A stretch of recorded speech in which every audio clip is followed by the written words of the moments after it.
Hakim Israel 340 tahun. Otniel, Ehud, Samgar, Deborah, Gideon, Tola, Yair, Yefta, Ebsan, Elon, Abdon, Simson. Hakim besar Otniel, Ehud, Deborah, Gideon, Yefta, Simson.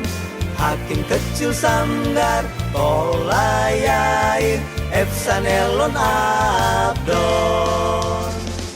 Rama, Gibea, Nobgat, Gua, Adulam, Mispa di Moab, hutan Keret, Kehila, padang gurun Sif, padang gurun Maon, padang gurun Engedi, padang gurun Paran, Karmel, padang gurun Sifgat, Siklak tempat perlindungan Daud. 10 tahun tangisan doa, dia menjadi orang Tuhan. Daud menjadi orang Tuhan.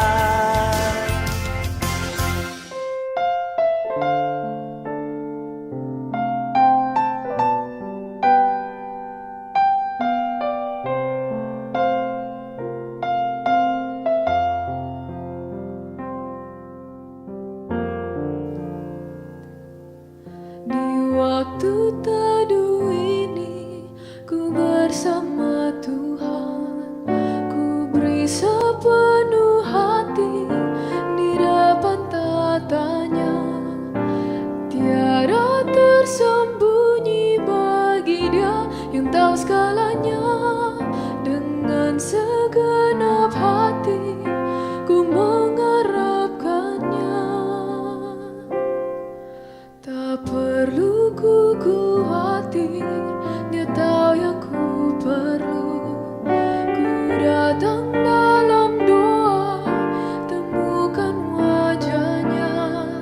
Meski banyak yang ku tak mengerti, ku bersyukur. Taat setiap hari dan hanya ikut Dia. Segenap hati mengasihimu, segenap hati ingin mengenalmu.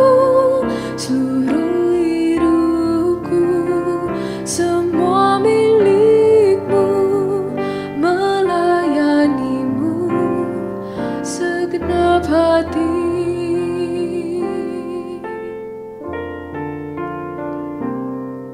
Tak perlu ku khawatir, Dia tahu yang ku perlu. Ku datang dalam doa, temukan wajahnya. Meski banyak yang ku tak mengerti, ku bersyukur. Taat setiap hari dan hanya ikut Dia. Segenap hati mengasihimu, segenap hati ingin mengenalmu. Seluruh hidupku semua milikmu, melayanimu segenap hati, segenap hati.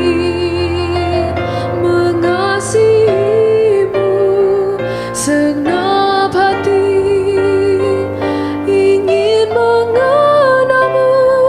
Seluruh hidupku semua milikmu, melayanimu segenap hati.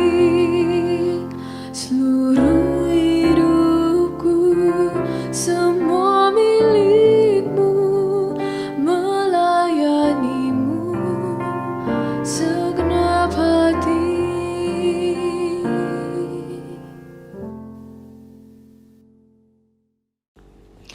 Mari kita persiapkan hati sebelum mendengarkan firman.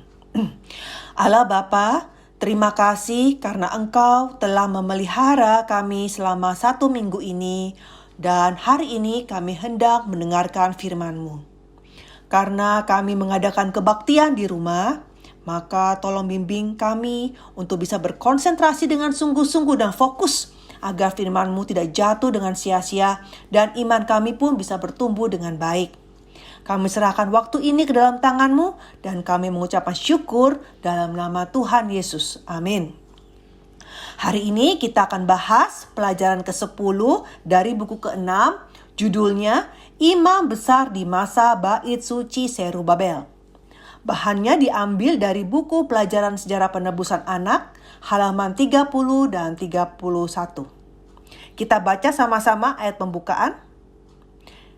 Di Nehemia 12 ayat 10 sampai 11.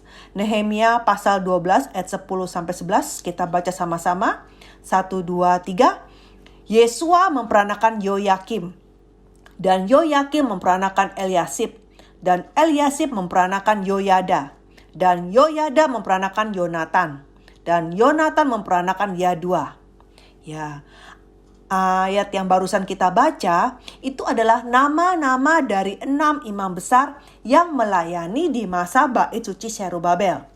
Ya, yaitu Yesua atau juga yang disebut dengan Yosua, Yoyakim, Eliasab, Yoyada, Yonatan, dan Yadua.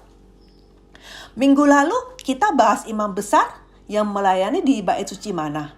Ada yang masih ingat tahun minggu lalu? Ya, benar. Namanya Bait Suci Salomo. Jadi dari pertama kali Bait Suci Salomo dibangun sampai Bait Sucinya dihancurkan oleh Babel, itu ada 13 imam besar yang melayani. Dan imam besar terakhir yang diangkut ke Babel adalah Yehosadak. Nah, setelah waktunya genap di Babel, maka Allah membuat Kores menjadi raja Persia di tahun 538 SM. Dan Kores mengizinkan umat Israel untuk pulang kembali ke kampung halaman untuk membangun bait suci. Raja Kores bahkan mengembalikan semua peralatan bait suci yang tadinya dirampas, dan juga dia dan juga rakyat memberikan persembahan untuk pembangunan kembali bait suci. Lalu setahun kemudian di 537 SM, umat Israel pulang ke kampung halaman. Dan setahun kemudian baru mulai membangun bait suci.